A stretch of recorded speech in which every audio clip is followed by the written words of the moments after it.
57 years have passed since Sputnik. 45 years have passed since the Apollo moon mission. The space shuttle program has passed, and the International Space Station tonight is operating with a crew of 6 above our heads.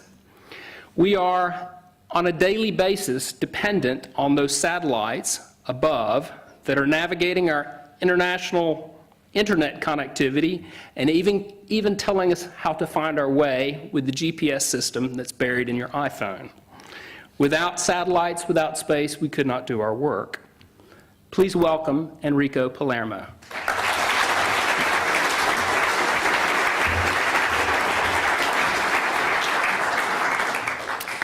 Thanks, Ashley, for that kind introduction. I was really excited when Alex Harrington from the Warren Centre reached out to me last July about the possibility of coming back to Australia to talk about my experiences at Virgin Galactic and the Spaceship Company, and I'm really excited to see you all here tonight. I believe we're in a pivotal point in our human history. We're at a point where humankind's presence in space is going to grow rapidly, grow exponentially, and importantly, grow permanently. We're entering a phase in our history where it will become common for all of us to know someone who has travelled to space to do business, to do research, to travel, and to marvel at the beauty of our planet below. So as long as we've looked at the stars, I would say we've had a genetic inbuilt desire to want to go there, to go explore the unknown, to leave our planet and look back. It was the 1960s and 1970s that humans first forays into space with Yuri Gagarin and the Apollo missions and so on. And those successful missions ushered in an expectation for a whole generation that they too would have the opportunity to travel into space. The next few years are going to see the introduction of several new spaceships: Virgin Galactic Spaceships 2, Dragon SpaceX module, perhaps Sierra Nevada's Dream Chaser, and several other vehicles. But just looking at Spaceship 2 alone, which is a spaceship which can carry 8 crew, so 2 pilots who will fly frequently, and then 6 astronauts that fly in the cabin. If we were to only fly once a month, we would put 72 people into space in a year. This is exciting, right? We're at an inflection point. We're never going to be on this curve again, and this is the history we're in now. And what Spaceship 2 is going to do, it's going to enable that inflection point, which is going to bring a lot of new venture capital funding into new space. And I think that would accelerate then some of the things Virgin wants to do. But Virgin traditionally is an operator. So there's no reason Virgin Galactic might not go operate on a Bigelow hotel, for example. Or, I'm not saying we have a deal with Bigelow or anything, but, we are an operator, not just a manufacturer. So, there's other vehicles we could eventually operate as well. One of the things I focused on in my early career was picking up experiences in very diverse projects and fields. Formula SAE, where as a team you have to, a multidisciplinary team, deliver a race car in a certain amount of time. A lot of fun. But beyond that, I looked at internships and vacation employment experiences. I worked in oil and gas, I worked in business consulting and various other things. And as I look back, picking up those diverse fields and experience was really important to the progression of my career.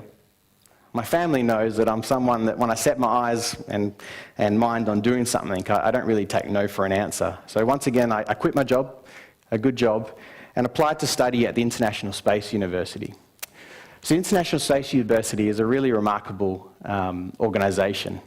It's headquartered in Strasbourg in France. And I studied at their graduate program, 9-week graduate program. There's the 3 other Australians that were on the course with me at the time. Cash prizes had been transformational catalysts in developing industries such as transcontinental aviation. So we thought, if it can work for aviation, why can't it work for space? How do we kickstart the commercial space industry? An example of one of these prizes was the Orteig Prize, which was a prize for the first aviator to fly to New York to Paris, or vice versa, non-stop. It was ultimately claimed by Charles Lindbergh, and that flight demonstrated and inspired the transcontinental aviation we have today. 2006, we ran an international design competition, and that was a design by Foster's and Partners that won. For those that know the Gherkin in London, the building that's affectionately known as the Gherkin. It was designed by the same company. It was built, and now it's just waiting for us to deliver the spaceships, and that's where we'll fly our future astronauts into space starting next year. Spaceship 2 will be one of the first vehicles that we fly frequently in a commercial environment that flies many times the speed of sound, 3 times the speed of sound. We're going to fly that vehicle through the national airspace. We're going to learn about how to monitor the life of these vehicles and ensure their safety. We're going to test out the environmental control systems. We're going to test out launch technologies. And so these are all stepping stones that I see us getting towards that aspiration of flying point to point one day. But it's individuals like Jeff Bezos, founder of Amazon, is funding Blue Origin, which is actually the one in the centre. Bigelow Aerospace, developing space hotels. Bigelow is a hotel investor here on Earth, realising that the next market opportunity for him is in space. Paul Allen is back. He's developing the world's largest aircraft. Sir Richard, and then SpaceX is funded by Elon Musk, who founded PayPal. And if you read the space blogs, there's speculation that Google and Facebook are going to enter this market shortly, and they certainly have the capital to do it. What I say to the young and upcoming professionals in the crowd is, let your imaginations run wild. Dream big.